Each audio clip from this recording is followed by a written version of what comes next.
Now, is it normal for joint to have stiffness after a total knee replacement? So, question is from Ma'am Conchita Lim. Is it normal to wake up every day with stiffness after a total knee replacement? That is indeed normal. Usually, the stiffness, the swelling, kanang hubag-hubag, gahi-gahi, init-init or warmth, and sometimes banhud-banhud, pula-pula. A lot of these are normal for the first 4 to 6 months.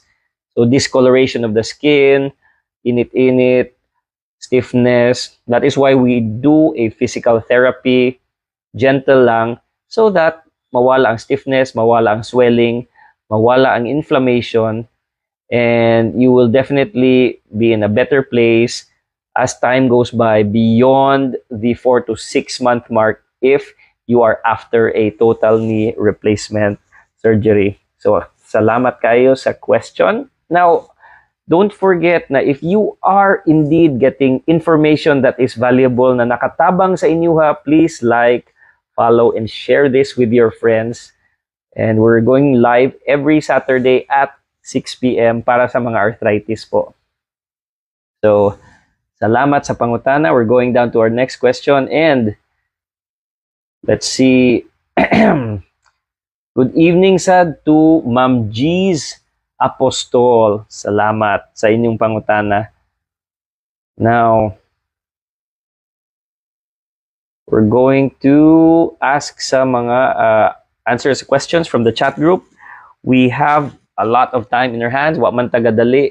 And muinom sa akong tubig kadiyot. So, let me have a drink of water.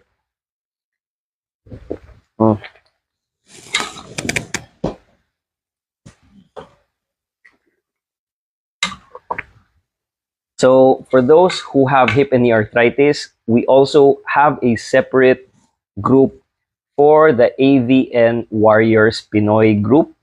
Kaning AVN or bone death causes really severe arthritis at a very young age. AVN or bone death is also known as osteonecrosis.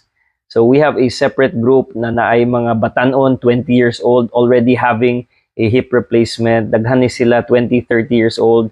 And these Filipinos are coming in from Singapore, from Hong Kong, from the US.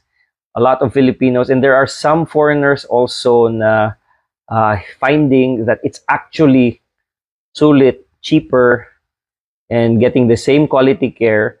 So that is why we have a few seniors sa hip and sa knee coming from abroad, going to the Philippines here in Cebu because they find that for some reason mas mura, mas sulit ang joint replacement here.